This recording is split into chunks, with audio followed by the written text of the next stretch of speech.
Good morning students. आज हम chapter करवाएंगे आपका ऑर्गेनिज्म एंड पॉपुलेशन। इकोलॉजी के अंदर आता है ये, ठीक है। और आपने इकोलॉजी देना मेरे को एक, इनका फोटो देखो ध्यान से, पहचानो कौन है ये। वेरी गुड, रामदेव मिश्रा जी हैं ये कह सकते हो आप is the father of ecology in India. Banaras Hindu university से यानी वाराणसी के अंदर ये पढ़े हैं। इन्होंने काफी रिसर्च की है इकोलॉजी के ऊपर और लोगों का एनवायरनमेंट के प्रति ध्यान केंद्रित किया है और उनको जागरूक किया है। इन्होंने लगभग 50 स्कॉलर्स को पीएचडी भी करवाई है और इनके कंट्रीब्यूशन को देखते हुए इनको Sanjay Gandhi award of environment and ecology का प्राइज भी दिया गया है और गवर्नमेंट ऑफ इंडिया ने national committee of environmental planting and coordination 1972 में इन्हीं के रूप के अंडरटेकिंग में इन्हीं के सबऑर्डिनेशन में कमेटी गठित की थी और 1984 के अंदर ministry of environmental and forest भी इन्हीं की कंट्रीब्यूशन से हुआ है, ठीक है। तो ये कई बार पूछा जाता है रामदेव मिश्रा जी थे कौन, इनके बारे में थोड़ा सा आपको पता होना चाहिए। नेक्स्ट आता है ऑर्गेनिज्म एंड पॉपुलेशन। इकोलॉजी में आते हैं सबसे पहले देखिए, it is the branch of biology that deals with the study of interrelationship of an organism. यानी ऑर्गेनिज्म का आपस में इंटररिलेशनशिप, चाहे ह्यूमन है, चाहे गाय है, चाहे भैंस है, चाहे पक्षी है, चाहे रेप्टाइल्स है, उनका आपस में इंटररिलेशनशिप क्या है, एंड विद द एनवायरमेंट, और एनवायरमेंट के साथ क्या रिलेशनशिप है, उसको हम इकोलॉजी कहते हैं। यानी branch of biology that deals with the interrelationship of an organism with another and with the environment. यानी जितने भी जीव हैं हम यहाँ पे पृथ्वी पे, उनका आपस में इंटररिलेशनशिप क्या है, कैसे एक दूसरे के ऊपर डिपेंड करते हैं, और उन सब का इन्वायरमेंट पे क्या इफेक्ट पड़ता है या इन्वायरमेंट उनके ऊपर क्या इफेक्ट डालता है, इसकी स्टडी का नाम क्या होता है, इकोलॉजी। इकोलॉजी जो टर्म है वो अर्नेस्ट हेक्कल ने दी थी भाई 1869 में, और जो पहली बार टर्म जो यूज की गई थी वो रिटर्न के द्वारा की गई थी 1885 में। यानी भारत में जब कांग्रेस की स्थापना हुई थी ना, ह्यूम ने की थी, तभी की बात मान के चलो। दूसरा, दो मेन ब्रांच होती है इकोलॉजी की, एक तो होती है ऑटो इकोलॉजी, एक होता है सिनिकोलॉजी। एक स्पीसीज की इन्वायरमेंट के साथ क्या रिलेशनशिप है, interaction between the species versus environment is called auto ecology. क्या बोलेंगे, जैसे होमोसेपियंस हैं हम, तो आदमी का क्या इफेक्ट एनवायरमेंट के ऊपर और एनवायरमेंट का क्या इफेक्ट है होमोसेपियंस के ऊपर, वो एक स्पीसीज की रिलेशनशिप होगी, उसको बोलते हैं ऑटो इकोलॉजी या स्पीसीज इकोलॉजी भी कहते हैं इसको। और पूरी बायोटिक कम्युनिटी का मतलब टोटल लिविंग स्पीसीज जितनी भी है, चाहे प्लांट है, एनिमल है, फंजाई है, बैक्टीरिया है, मोनेरा, प्रोटिस्टा, कुछ भी है, उन सब के इन्वायरमेंट के साथ रिलेशनशिप क्या है, उसका इंटरेक्शन कैसा है। यानी पूरी बायोटिक कम्युनिटी का इन्वायरमेंट के साथ क्या रिलेशनशिप है, क्या बोलते हैं इसको हमें सिनिकोलॉजी। और एक स्पीशीज का क्या इफेक्ट है तो क्या बोलेंगे इसको ऑटो इकोलॉजी। नेक्स्ट है इकोलॉजिकल ऑर्गेनाइजेशन। देखिए ये थोड़ा सा ध्यान से पढ़ें। आपको पता है पहले होता था फिजिकल हायरार्की, बायोलॉजिकल हायरार्की, फिर आता इकोलॉजिकल हायरार्की। देखिए इलेक्ट्रॉन, प्रोटॉन, न्यूट्रॉन से क्या बना, एटम। एटम से क्या बन गया भाई, मॉलिक्यूल। क्या बन गए, मॉलिक्यूल। और मॉलिक्यूल से क्या बन गए, simple organic compound. Simple organic compound से क्या बन गए, कॉम्प्लेक्स ऑर्गेनिक कंपाउंड। फिर प्रीबायोंट यानी सेल से पहले की स्टेज, और फिर बन गई cell. Structural and functional unit of living organism. यहां तक तो था फिजिकल हायरार्की। अब क्योंकि सेल बन गई अब सेल के group of cell which perform similar function is called tissue. क्या बोलेंगे इसको हमें? टिश्यू बोलेंगे। और टिश्यूज के बाद क्या बनता है भाई? ये ऑर्गन, यानी group of tissue which perform similar function is called organ. और group of organs constitute form a organ system, और ऑर्गन सिस्टम से क्या बन गया भाई? ऑर्गेनिज्म। यानी यहां तक क्या हो गया? Biological hierarchy. क्या हो गया? Biological hierarchy. अब आता है इकोलॉजिकल हायरार्की। इकोलॉजिकल हायरार्की में क्या आ गया? ऑर्गेनिज्म से बनेगी पॉपुलेशन। अब पॉपुलेशन की डेफिनेशन सुन लो भाई, total number of organism of same species, total number of organism of same species living in a particular area at a particular time.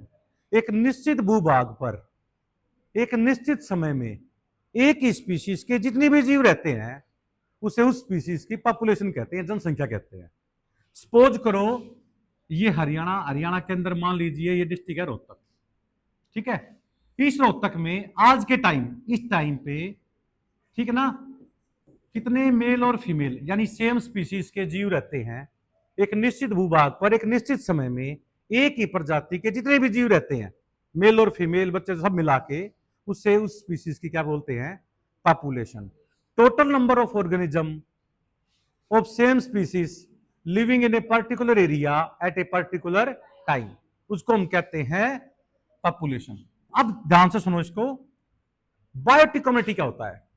Total number of organism of all species, different species, यानी केवल human की मत देखो, जितने भी जीव है ना उनको देखो, जितने भी जीव हैं क्या देखो उनको, उनकी पॉपुलेशन देखो। Total number of organism of different species living in a particular area at a particular time, यानी एक निश्चित भूभाग पर एक निश्चित समय में अलग अलग प्रजाति के जो जीव रहते हैं उसे क्या बोलते हैं भाई? बायोटिक कम्युनिटी, यानी लिविंग कंटेंट होता है ये। यदि हम देखें अर्थ के ऊपर तो हाइड्रोस्फीयर तो हो गया पानी वाला, 71% पोर्शन महासागर से बना हुआ है। सॉलिड स्फीयर हो गया लाइथोस्फीयर, और हवा में हो गया एटमोस्फियर भी इसको बोलते हैं। तो बायोस्फीयर के 3 पार्ट हो गए, लाइथोस्फीयर, हाइड्रोस्फीयर और एटमोस्फियर। इन सब तीनों में मिला के, पूरे बायोस्फीयर में मिला के जितने भी लिविंग कंटेंट, लिविंग जीव हैं, ऑर्गेनिज्म है, तो सभी को मिला क्या बोलेंगे? Biotic community. और biotic community with non living environment is called ecosystem, यानी लिविंग भी और नॉन लिविंग के जो बीच का इंटरेक्शन है उसको क्या बोलते हैं? हमें इकोसिस्टम कहते हैं। क्या कहते हैं इसको हमें? और लार्जेस्ट इकोसिस्टम का नाम होता है बायोम्स। क्या नाम होता है? और बहुत सारे बायोम्स मिला के क्या बना देते हैं? बायोस्फीयर बना देते हैं। क्लियर? यानी बताया था मैंने, इंडिविजुअल स्पीसीज वो होते हैं जो आपस में सेक्सुअल रिप्रोडक्शन कर सकें, सेम स्पीसीज के बीच में पॉसिबल होता है। पर biology is science of exception.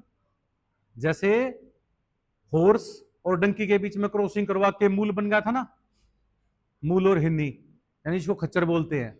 यानी पॉसिबल तो हो गया, बट जो F1 जनरेशन थी वो क्या होगी? स्ट्राइल होगी। ठीक है, तो ये डिफरेंट स्पीसीज का एक्सेप्शन है, एग्जाम्पल है ये।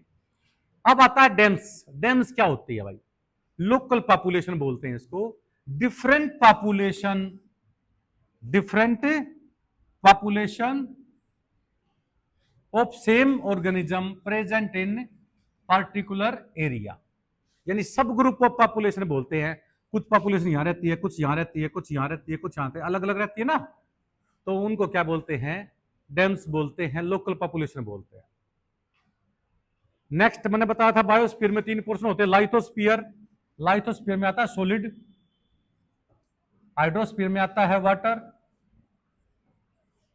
एटमोस्फीयर में आती है एयर। तीनों के मिला क्या बोलेंगे? बायोस्फीयर। एक ये टर्म्स ध्यान से देखें बेटा, ecotype, local population genetically adapted to their environment. यानी अब आप कहोगे कि सर शहर तो दूसरा शहर, बीच में बहुत सारे गांव क्यों आते हैं, इकट्ठे क्यों नहीं रहते? क्योंकि जब डिस्ट्रीब्यूशन हुआ था तो जमीन एग्रीकल्चर से ही कमाया करते सारे के सारे किसान। खेती किया करते तभी तो अनाज पैदा होता था। ठीक है ना बेटा, यहां देख, यहां बैठ जाओ आप। ठीक है, तो ताकि किसान को दूर ना जाना पड़े, क्योंकि ट्रैक्टर वगैरह नहीं थे उस टाइम, पैदल ही जाना पड़ता था। तो अलग अलग पॉपुलेशन को अलग अलग एरिया में स्टेब्लिश कर दिया ताकि उनको दूर ना जाना पड़े, नजदीकी खेती कर पाए। तो लोकल पॉपुलेशन के डैम्स बन गए उनके। ठीक है ना। अब क्या हो गया, लोकल पॉपुलेशन जेनेटिकली एडेप्टेड। अब आप शहर में वाले बंदे सोचते हैं अरे गांव में लोग कैसे रहते हैं, गांव वाले सोचते हैं भाई शहर में लोग कैसे रहते हैं, क्योंकि जो जहां पैदा होता है, जो जहां पे रहता है, वो वहां पे क्या हो जाता है, जेनेटिकली अडेप्ट हो जाता है। क्या हो जाता है, वो जेनेटिकली अडेप्ट हो जाता है। उसको बोलते हैं इकोटाइप। क्या बोलेंगे इसको हमें, ecotype. Area of an ecosystem with uniform environmental condition.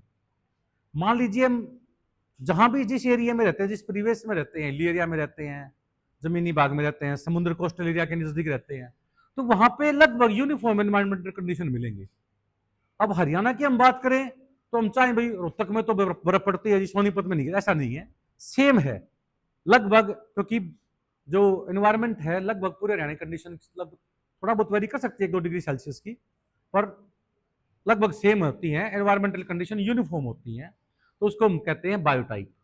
और biota, living organism in a particular biotype. जब एक पर्टिकुलर बायोटाइप में जो लिविंग ऑर्गेनिज्म रहते हैं उसका नाम क्या होता है, बायोटा।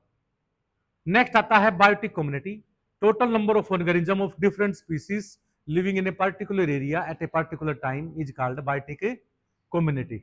और interaction between living and non living, living में आता है बायोटिक कम्युनिटी, और नॉन लिविंग के साथ इंटरेक्शन का नाम क्या होता है, इकोसिस्टम। और larger regional unit of specific climate zone, यानी लार्जेस्ट इकोसिस्टम का नाम क्या दे दिया हमने, बायोम्स। जैसे टुंड्रा, टुंड्रा प्रदेश में हमेशा क्या रहती है, बर्फ पड़ी रहती है। Temperate deciduous forest, tropical rain forest, ये वैसे तो ज्योग्राफी में आते हैं पर इकोलॉजी में भी डिस्कस किया जाता है इनका, तो थोड़ा थोड़ा हम बताएंगे इनके बारे में भी। अब आता है नेक्स्ट, वेदर और क्लाइमेट में क्या डिफरेंस है। भाई ऐसे याद कर लो आप लोग, वेदर होता है स्मॉल एरिया में। वेदर क्या होता है, जैसे रूम का टेम्परेचर हो गया मान लीजिए, और बाहर का टेम्परेचर देखें तो लार्ज एरिया कवर हो गया। तो यानी it is the short term property of the atmosphere. अब एसी लगा रखा है तो रूम टेम्परेचर कम होगा, ठीक है ना। अब हम कहेंगे आज का यहाँ का टेम्परेचर कितना है, तो एसी वाला थोड़ी ना बताओगे आप, तो बाहर कितना है बिना एसी लगाए वो बता जाएगा। तो ये क्लाइमेट होगा, लार्ज एरिया में कवर करता है ये। वेदर जो होता है वो आप जहां रहते हो जिस परिवेश में, वहां पे कितना टेम्परेचर है, क्या कंडीशन है, वो वेदर हो गया उसका। और बाहर आर्टिफिशियल कंडीशन से बाहर जाइए आप, बड़े एरिया को कवर करे, वहां पे क्या होगा उसका, क्लाइमेट। अब एक बात ध्यान से देखो बेटा, ये अर्थ है, अर्थ के बीच में से जो लाइन जाती है इसको इक्वेटर लाइन बोलते हैं। क्या बोलते हैं इसको, इक्वेटर लाइन। ठीक है ना। एक ये देखो, थोड़ा समय और बताता हूं आपको, डिटेल में आ जाएगा।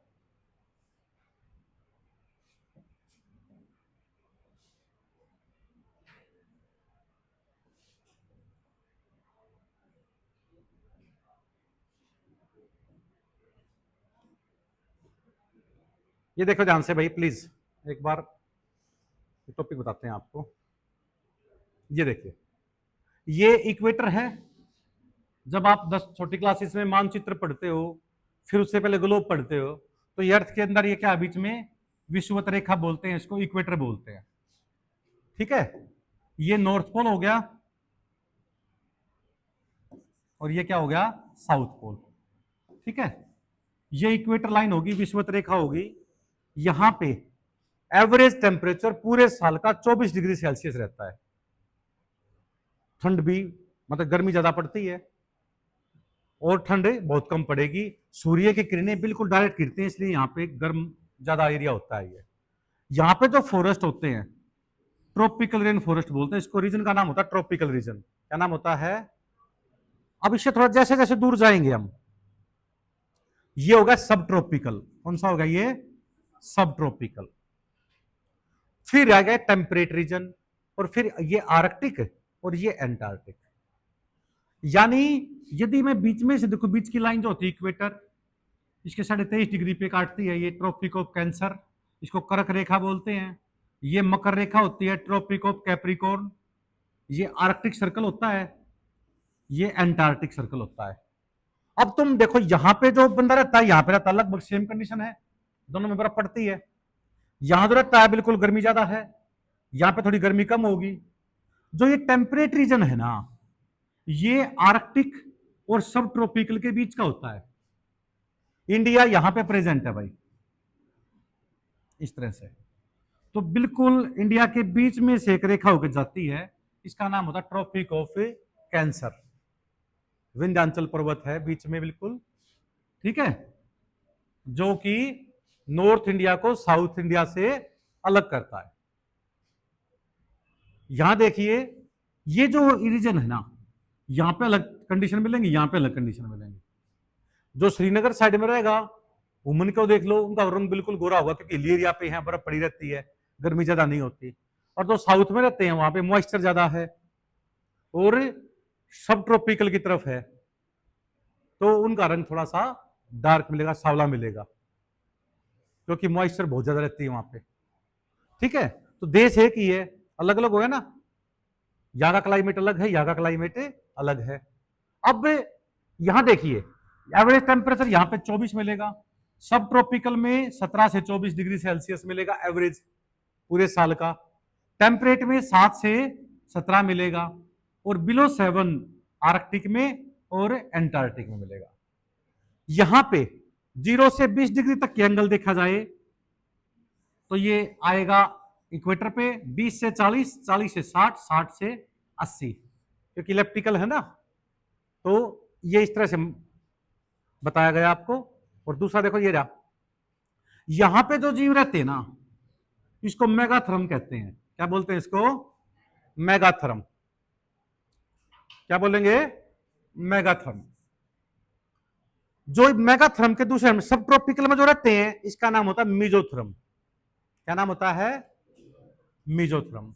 और जो टेम्परेट में रहते हैं, इसको बोलते हैं माइक्रोथर्म।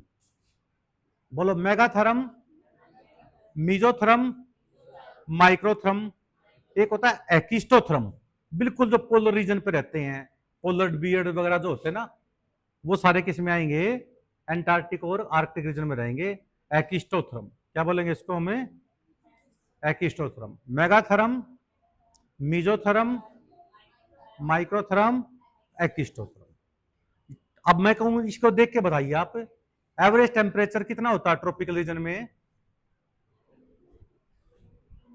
24 डिग्री। सब ट्रॉपिकल में 17 से 24, टेम्परेट में और बिलो 7 डिग्री। अब आ जाता है प्रोडक्टिविटी। यदि मैं बात करूं प्रोडक्टिविटी की, तो एक्वेटर पे जो प्रोडक्टिविटी है कितनी होगी? वो 12,000 किलो कैलोरी पर मीटर स्क्वायर पर ईयर। सब ट्रॉपिकल में कितनी होगी? 3,000। टेम्परेट में कितनी होगी? 2,000। और ऊपर तो टिम्बर लाइन है, टिम्बर लाइन का मतलब आगे पेड़ नाम की चीज मिलती ही नहीं बर्फ पे, तो उसको वहां पे होगी 200 किलो कैलोरी पर मीटर स्क्वायर, ठीक है ना, पर ईयर। तो यानी मैंने इस डायग्राम से ही 4-5 क्वेश्चन करवा दिए आपको। पहली बात तो मैं ये कहूं, वो जीव जो ट्रॉपिकल रीजन में रहते हैं, क्या बोलते हैं इसको? मेगाथर्म। सब ट्रॉपिकल में, टेम्परेट में और आर्कटिक एंटार्क्टिक में एकिस्टोथर्म। दूसरा मैं कहूं, एवरेज टेम्परेचर का हो गया। जैसे जैसे हम इक्वेटर लाइन से ऊपर या नीचे जाएंगे, तो टेम्परेचर बढ़ेगा या घटेगा? घट जाएगा। ये प्रोडक्टिविटी दिखा दी आपको, ठीक है। अब आज का हम टॉपिक करेंगे, एक बड़ा इंटरेस्टिंग टॉपिक है, इंटरेक्शन अमोंग डिफरेंट स्पीसीज। ठीक है, क्योंकि छोटा सा टॉपिक है, यही करवा देते हैं। सबसे पहला होता है भाई प्रीडेशन। प्रीडेशन का मतलब होता है लार्जर ईट स्मॉलर। दो अलग अलग प्रजाति के जीव, सेम प्रजाति के नहीं होने चाहिए, जहां पे लार्जर किसको खाता है? स्मॉलर को खाता है, उसका नाम होता है प्रीडेटर, और स्मॉलर का नाम क्या हो गया? प्रे। फायदा किसको हो रहा है? प्रीडेटर को फायदा हो रहा है, और नुकसान किसको हो रहा है? प्रे। एग्जाम्पल दो इसके। टाइगर किसको खा गया? चूहे को। खरगोश को खाया, चलो इज्जत रख देते हैं थोड़ी सी। बिल्ली चूहे को खा गई, बिल्ली क्या होगी? और आप क्या होगे? आप फिर ना, चूहा क्या हो गया?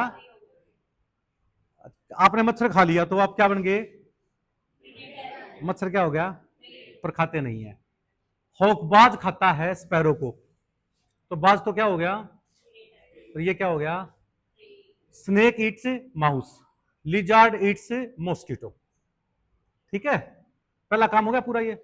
एक होता है भाई फाइटोफेगस, यानी वो इंसेक्ट जो प्लांट सैप के ऊपर रहते हैं, इसको फाइटोफेगस कहते हैं। क्या कहते हैं?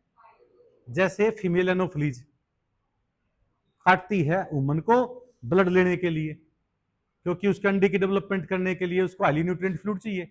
मेल जो होता है ना इंसेक्ट, वो फ्लावर वगैरह के ऊपर पाया जाता है, मेल कभी भी नहीं काटता। तो वो क्या हो गया? फाइटोफेगस, या जैसे एफिड होता है, ठीक है ना, वो प्लांट के सैप को इशक कर लेते हैं। अपनसिया कैक्टस का जो पौधा होता है ना, ऑस्ट्रेलिया के अंदर यूज किया जाता है। कैक्टोब्लास्टिस नाम का कीड़ा होता है जो फसल को नुकसान पहुंचाता है। तो उसका नेचुरल एनिमी क्या है? अपनसिया कैक्टस जो होता है, ठीक है ना, बायो कंट्रोल ऑफ कैक्टोब्लास्टिस। यानी यदि जैसे वीड्स, ऑस्ट्रेलिया में सबसे बड़ा वीड्स क्या है? वहां पे कैक्टस प्लांट है। अब कैक्टस प्लांट को कितना ही रिमूव कर दो, छोटा मोटा पार्ट गिरा रह जाता है, वो नया उग जाता है। तो उसके लिए खेत में कैक्टोब्लास्टिस कैक्टोरम नाम का एक कीड़ा छोड़ दे, एक इंसेक्ट है, वो छोड़ देते हैं। वो कुछ समय बाद क्या करता है? सारे के सारे अपनसिया कैक्टस को खा जाता है, और किसान को केमिकली यूज नहीं करना पड़ता और फसल अच्छी हो जाती है। गैम्बूसा फिश, गैम्बूसा फिश होती है जो मच्छर का लार्वा होता है ना, रेगुलर लार्वा। मक्खी के लार्वा का नाम मैगोट लार्वा होता है, मच्छर के लार्वा का नाम रेगुलर लार्वा होता है। उसके लार्वा को खाती है गैम्बूसा फिश। इसलिए तालाब वगैरह में, जो गांव में तालाब होते हैं, उसमें बहुत सारे मच्छर पनप जाते हैं। तो उस केस में हम क्या कर देते हैं? गैम्बूसा फिश छोड़ देते हैं। वो लार्वा वोरियस होती है, लार्वा खा जाती है और पॉपुलेशन को कंट्रोल कर जाती है। तो गैम्बूसा फिश तो यहाँ पे क्या होगी? प्रीडेटर, और जो लार्वा हो गए क्या हो गए? वो प्रे। दूसरे नंबर पे आता है भाई पैरासिटिज्म। ध्यान से देखो एक बार, ये पैरासिटिज्म। पैरासाइट में और प्रीडेशन में दोनों एक बात तो खास थी, एक दूसरे को खा रहा है। लार्जर खाए स्मॉलर को तो प्रीडेशन हो गया, पर स्मॉलर खाए किसको? लार्जर को, उसका नाम क्या हो गया? Parasitism. Smaller Yeats larger. Smaller को फायदा हो रहा है ना यहां पे, और इसको नुकसान हो रहा है। जैसे जैसे हमारे सिर पे पेडुसुलस होता है, लाइस होते हैं, डेरा बोलते हैं जिसको, वो हमारी स्किन में से छेद करके ब्लड वेसल से ब्लड सक कर लेता है, यानी इट इज एक्टोपैरासाइट। क्या है? पेडुसुलस डेरा बोलते हैं इसको, एक्टोपैरासाइट है ना, ठीक है ना। तो वो छोटा है, हम बड़े हैं, हम क्या हो गए? होस्ट, और वो क्या हो गए? पैरासाइट। प्रीडेशन के केस में क्या था? प्रीडेटर और प्रे। हम हैं यहाँ पे पैरासाइट और होस्ट।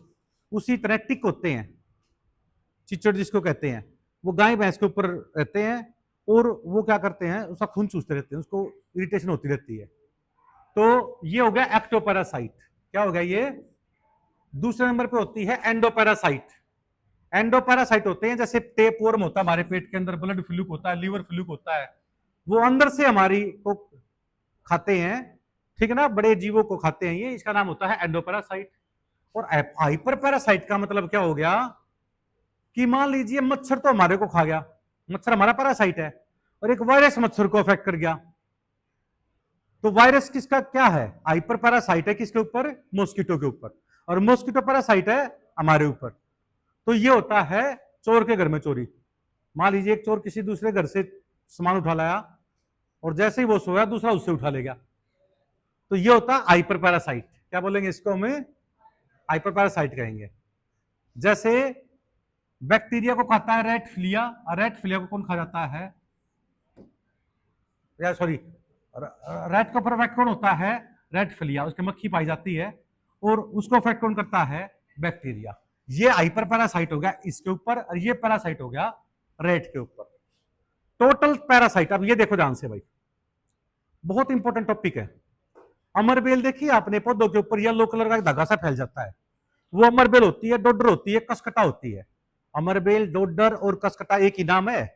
ये क्या करती है, जैसे मान लीजिए, प्लीज ध्यान से देखिए, ये है अमरबेल, इसका एक थोड़ा सा एरिया उभर जाता है ऐसे, उसको बोलते हैं ओस्टोरियम। क्या बोलते हैं इसको? ओस्टोरियम। और ये क्या करता है, जैसे कीकर होगी, नीम का पेड़ हो गया, बरगद हो गया, उसके ऊपर जाता है, उसके अंदर अपनी ये ओस्टोरियम घुसा देता है और जाइलम फ्लोएम से कनेक्शन करके सारा न्यूट्रिशन इसमें ले लेता है। इससे अमरबेल बढ़ती रहती है। दिक्कत क्या होती है, होस्ट प्लांट की एनर्जी खत्म होने लग जाती है, क्योंकि होस्ट प्लांट ग्रो नहीं कर पाता। होस्ट प्लांट की एनर्जी को कौन खा गया? अमरबेल खा गई। तो अमरबेल, डोडर, कसकटा, इसका वो स्ट्रक्चर जो होस्ट में से एनर्जी लेता है, इसका नाम होस्टोरियम होता है। क्या नाम होता है इसका? होस्टोरियम। एक बार डिफरेंस आया था, होस्टोरियम और होस्ट्रेशन में क्या डिफरेंस है। देखिए, हम जो खाना खाते हैं ना एलिमेंट्री कैनाल में, वो जैसे ही ओइसोफेगस में जाएगा तो पेरिस्टालसिस मूवमेंट होती है। सर्कुलर और लॉन्गिट्यूडनल मसल्स होते हैं हमारी एलिमेंट्री कैनाल के अंदर, जो खाने को धीरे धीरे एक डायरेक्शन में मूव करवा के रेक्टम तक लेके जाते हैं। कहां तक लेके जाते हैं? हम शाम को खाना खा के सो गए ऐसा नहीं है, हमारी एलिमेंट्री कैनाल भी सोगी। हमारी एलिमेंट्री कैनाल पीरियडिकली कॉन्ट्रैक्शन होती रहती है और एक पर्टिकुलर डायरेक्शन में वेस्ट मटेरियल को पुश करती रहती है, जो कि रेक्टम के पास आके पेरिस्टालसिस मूवमेंट स्टॉप हो जाती है। पेरिस्टालसिस मूवमेंट ओइसोफेगस से लेके लार्ज इंटेस्टाइन तक होती है, और लार्ज इंटेस्टाइन से आगे आता है रेक्टम, रेक्टम के बाद क्या आता है? एनस।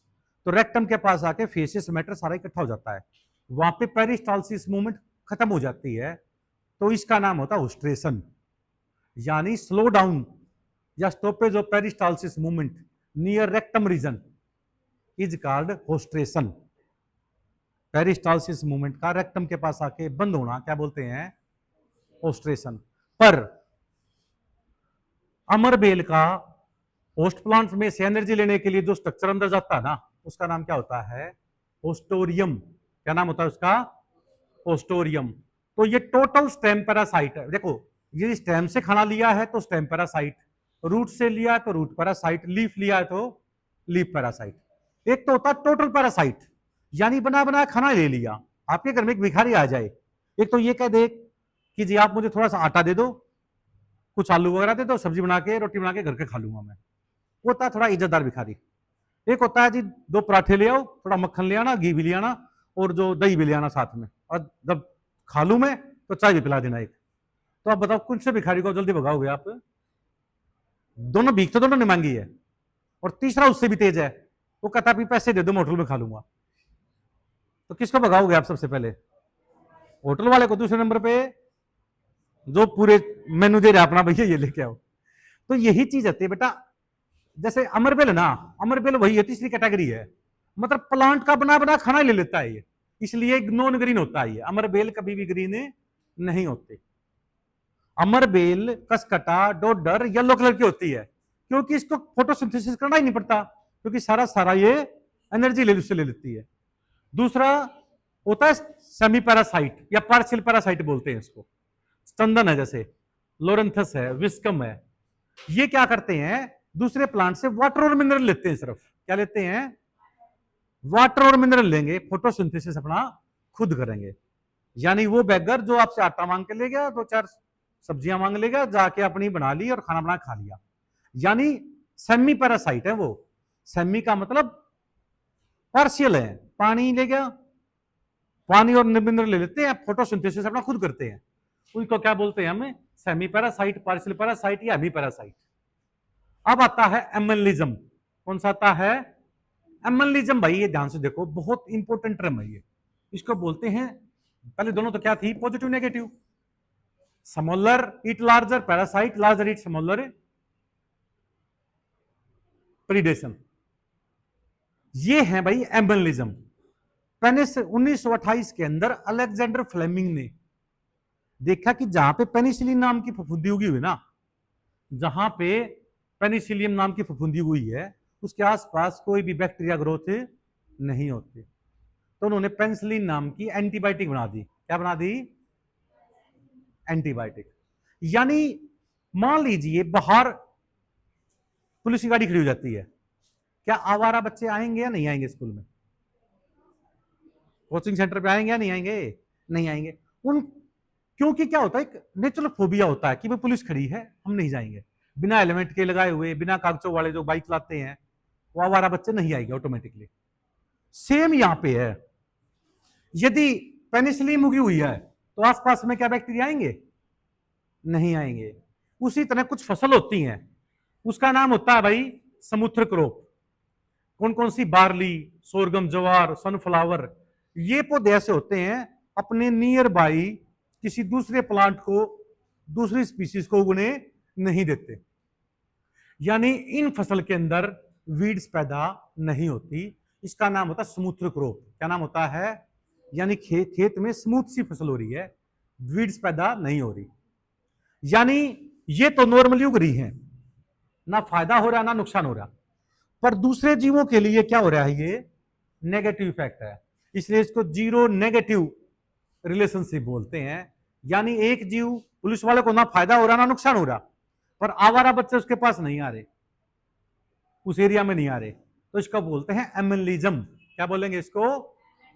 एमनलिज्म में क्या होता है, जैसे समुद्र क्रॉप होती है, ये फसल अपने आसपास किसी दूसरे को नहीं उगने देती। उसी तरह जो पेनिसिलिन जहां पे फफूंदी हुई है वहां पे बैक्टीरिया ग्रोथ नहीं होती, एंटीबायोटिक होती है। ये सबसे पहले एंटीबायोटिक थी जो अलेक्जेंडर फ्लेमिंग के द्वारा रिसर्च में आई गई थी। नेक्स्ट है कॉमनलिज्म। भाई ये भी बहुत इंपॉर्टेंट है, देखो स्टार लगा दिए, वेरी वेरी इंपॉर्टेंट। ये होता क्या है? कॉमनलिज्म में बड़े जीव को ना फायदा हो रहा ना नुकसान हो रहा। जैसे बड़ी शार्क मछली है भाई, उसके पीछे छोटी छोटी जो उसकी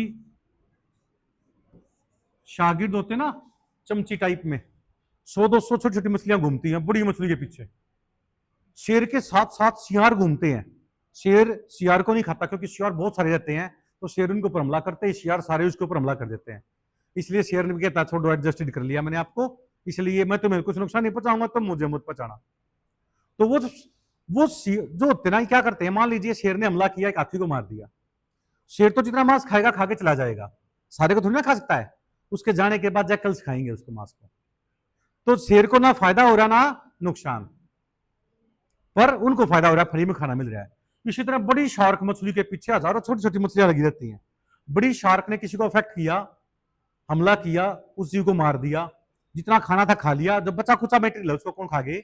छोटी छोटी फिश खा गई। ठीक है ना? तो ये होते हैं jackals follow Lions and tiger, shark many pilot fishes, C anemone एक वो होता है भाई सिलेंट्रेटा, उसके नीचे कैविटी होती है, उसमें हर्मिट क्रैब आके रहता है। कौन रहता है? Hermit crab. यानी सी एनीमोन के अंदर बाइरेडियल सिमेट्री होती है, ये नीट में आता है क्वेश्चन। सिलेंट्रेटा है सी एनीमोन, उसके अंदर बाइरेडियल सिमेट्री होती है, उसमें नीचे कैविटी होती है, उस कैविटी में हर्मिट क्रैब आके रहता है। इसको तो जगह मिल जाती है, इसको ना जगह मिलती, इसको ना फायदा होता ना नुकसान। पर कई बुक वाले कहते हैं कि सी जो ये होता है ना सी एनीमोन, ये चल नहीं सकते एक जगह से दूसरी जगह, इसके अंदर नीचे कैविटी होती है ना, उसमें हर्मिट क्रैब रह जाता है। हर्मिट क्रैब को तो रहने की जगह मिल गई, पर जब हर्मिट क्रैब चलता है ना तो सी एनीमोन को भी एक जगह से दूसरी जगह जाने का मौका मिल जाता है। पर ये दोनों का फायदा होगा ना, दोनों को क्या हो रहा है? फायदा। तो म्यूचुअलिज्म में आना चाहिए ये, पर म्यूचुअलिज्म में नहीं आता। ठीक है ना? ये कॉमनलिज्म में ही गिना जाता है, क्योंकि फायदा नुकसान का तो पता नहीं है, क्या जाओ हो ना हो, पर इसको रहने की जगह मिल जाती है। नेक्स्ट है, एक क्वेश्चन आया कि मदर अपने बच्चे को फीड करती है 9 मंथ तक, तो पैरासाइट रिलेशनशिप नहीं होगी, स्मॉलर ईट लार्जर। पर साइंटिस्टों ने कहा नहीं, this is the method of reproduction. ठीक है ना? वो तो न्यूट्रिशन प्रोवाइड करती है, और वो सेम स्पीसीज दोनों, क्योंकि वो भी होमोसेपियंस है, वो भी होमोसेपियंस है। तो इंटररिलेशनशिप किसके बीच में बता रहे हैं हम? अलग अलग स्पीसीज के बीच में। अब आता है देखो प्रोटो कोऑपरेशन। अब क्या होता है, ये देखो दोनों एक दूसरे के फायदेमंद में आ रहे हैं। ये देखो इसमें क्या होता है, दोनों फायदा हो रहा है, ए और ए को बी से फायदा हो रहा है, बी को ए से, but not obligatory. Not obligatory का मतलब दोनों एक दूसरे के बिना जी सकते हैं। जैसे एक काबर होती है, पक्षी होता है, चिड़िया होती है एक तरह की, वो गाय भैंस से बैठी होती है ना पेड़ के नीचे, उसके ऊपर आके बैठ जाती है, गाय भैंस कभी भी उसको पूंछ से उड़ाती नहीं है, और वो लेट जाती है आराम से, अपने पूंछ को उठाती है, अपनी गर्दन लाती है, अपने पैर खोल देती है, क्योंकि जहां फोल्डेड एरिया नहीं होते गाय भैंस के कान के पीछे जो टेल होती है उसके नीचे टिक लग जाते हैं, चिचड़ जिसको बोलते हैं पैरासाइट, और वो जब खाते हैं खून चूसते हैं ना तो उसको एलर्जी होती रहती है, और हाथ उसके होते नहीं, उसको निकाल सकती नहीं, तो वो क्या करती है जब छाए के अपनी छाव में बैठी होती है शैडो के पास, तो वो चिड़िया आ जाती है, एरगट आ जाती है, और वो उसके टिक तोड़ तोड़ के खा जाती है, उसको तो खाना मिल जाता है फ्री में, और उसके पैरासाइट दूर हो जाते हैं। अरे मान लीजिए आपके सिर पे बहुत सारे डेरे हों, आप बैठ जाओ छाया में जाके, और एक चिड़िया आ जाए आपके सिर पे सारे खा जाए वो पेडिशुलस, आपको तो फायदा हो गया कि आपके दुश्मन दूर हो गए। ऐसा पॉसिबल नहीं है, क्योंकि आपके पास तो हाथ है, आपके पास मेडिकेशन है, दिमाग है, पर गाय भैंस में इतना नहीं हो पाता, तो वो उसके टिक खा जाती है, उसको खाना मिल जाता है, उसके पैरासाइट दूर हो जाते हैं, पर दोनों एक दूसरे के बिना जिंदा रह सकते हैं। इसका नाम होता है प्रोटोकोपरेशन। क्या नाम होता है इसका? उसी तरह क्रोकोडाइल, क्रोकोडाइल के मुंह में कोई लीच लग जाए, जोक लग जाए, सैंग्यूवरियस जीव होता है खून चूसने वाली, जो किराल के अंदर हाइड्रोडिन नाम का केमिकल होता है जो ब्लड को जम नहीं देता, वो कोकरोच अपना मुंह खोल के चिल्लाता है, तो चिड़िया जाती है उसके मुंह में बैठती है, आराम से उस लीच को खा जाती है। कभी भी क्रोकोडाइल उस चिड़िया को नहीं खाता, क्योंकि यदि खा लिया तो कोई चिड़िया उसके मुंह में आके नहीं बैठेगी, इसे चिड़िया को तो खाना मिल गया और उसके फ्री में पैरासाइट दूर हो गए। तो ऐसी रिलेशनशिप जिसमें एक जीव दूसरे के हेल्प करता है, पर नॉट ऑब्लिगेटरी, यानी they can survive without each other, ठीक है ना, उसको प्रोटोकोपरेशन कहते हैं। पर यदि मैं ये कहूं कि दो जीव एक दूसरे की, दो जीव एक दूसरे की हेल्प करें बट ऑब्लिगेटरी, यानी they can not survive without each other, उसको म्यूचुअलिज्म या सिम्बायोसिस कहते हैं। क्या कहते हैं? म्यूचुअलिज्म या सिम्बायोसिस, यानी they can not survive without each other. जैसे लाइकन, लाइकन में क्या होता है? एल्गी और फंजाई। एल्गी पार्ट का नाम होगा फाइकोबायंट, फंजाई का नाम होगा माइकोबायंट। माइकोरेजिया, रूट्स और फंगस, रूट तो फंगस को खाना देती है, फंगस इसको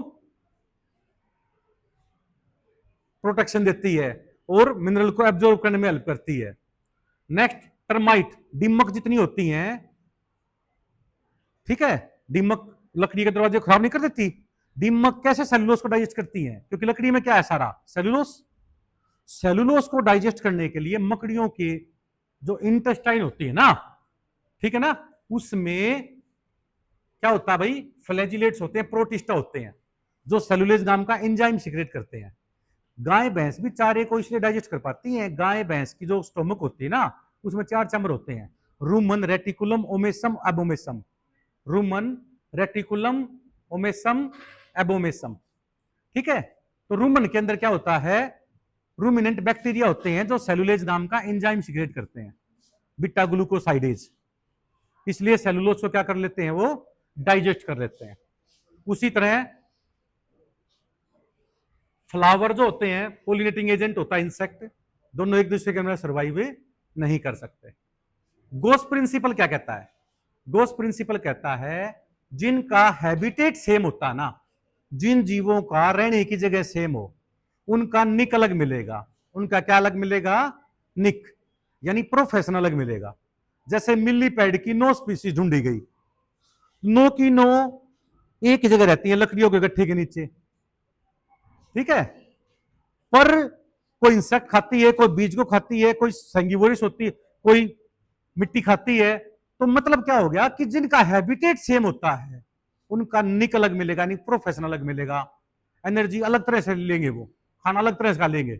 और जिनका निक सेम होता है, प्रोफेशन सेम होता है, उनका हैबिटेट अलग मिलेगा। इस प्रिंसिपल का नाम हो गया गोस प्रिंसिपल। कॉम्पिटिटिव एक्सक्लूजन प्रिंसिपल है, 1934 में दिया गया था कि दो जीव जिनका हैबिटेट सेम होता है निक अलग मिलेगा, और वाइस वर्सा, यानी जिनका निक सेम है उनका हैबिटेट अलग अलग मिलेगा।